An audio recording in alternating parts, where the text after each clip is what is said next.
Hi, this is Beverly Mahone, your communications and vocabulary coach, sporting my LeBron James t-shirt today. And I'm here with another vocabulary session just for you. But before I get started, I've got just a little rant I kind of need to get off my chest. I was watching First Take on ESPN this morning. The co-host, Max Kellerman, was having a conversation with the former quarterback of the Philadelphia Eagles, Donovan McNabb.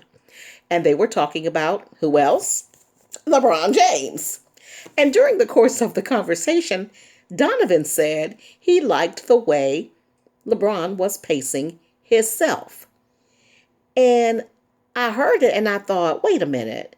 This is an educated man. Now, I know he just did not say himself. But yes, he did say himself when it should have been himself. So, Donovan, I am calling you out for your poor grammar on national television. Now, I will say that I did stick around for the entire segment because I wanted to see if he mispronounced any other words or he misspoke, but he didn't. So just so you know that it should be himself and not hisself. That brings me to some other words that we all tend to mispronounce. I've done it too. The first word, miniature. Most people just say miniature, but the word is miniature. There is an A there. And the word means very small, tiny. Another common word that people mispronounce is this word, picture. Most people just say picture. Oh, I like that picture. That is a cute picture. But it is picture. There is a C in picture. That is a beautiful picture. Now, most of us don't even use this word, but I'm going to point it out because some of my educated friends do use this word and they use it incorrectly.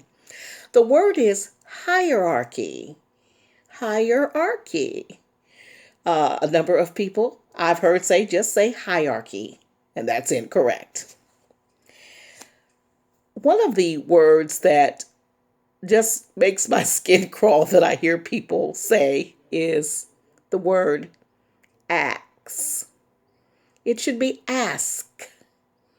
But a lot of people just say, I'm going to ask to see if I can go with you, as opposed to, I'm going to ask to see if I can go with you. And then there are others who don't say ask, but they just say ask. I hope you're not one of those people, because that gives an entirely different meaning altogether. Okay, and speaking of meanings of words, let's talk about this one. This word is extemporaneously. It means to speak on an impromptu basis. You don't have a script that you're reading from. You're kind of speaking off the cuff, something like I'm doing today, speaking extemporaneously.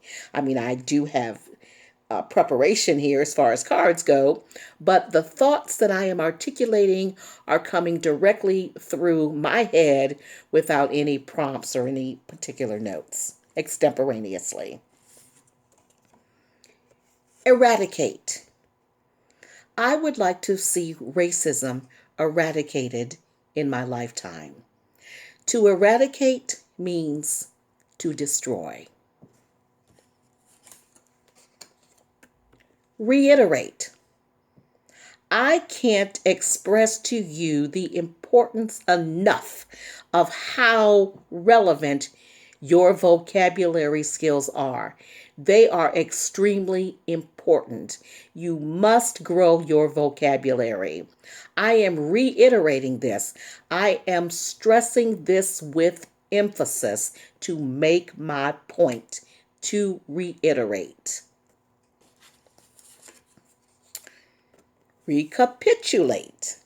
Now, if you're on a potential job interview and a potential employer asks you to recapitulate your resume, hopefully you will know what that means. Recapitulate means to recap or to summarize. So basically, you would take your whole interview and then you'd kind of sum it up in 50 words or less. Recapitulate is to summarize, to recap. Now, if a potential employer asks you if you are dogmatic, you'll probably look at the word dog and think it's something negative. But it would be in your best interest to know what the word means. Dogmatic means that you are very opinionated and very rigid in your thinking. So that is a word that, like I said, it could come up, it may not come up, but if it does, at least you'll know what it is. So those are your vocabulary words for today. This has been Beverly Mahone, your communications and vocabulary coach. You can reach out to me if you would like one-on-one sessions at beverlymahone.net. And remember this, you have gifts to give the world. So find your voice and prosper. And here's to your speaking success.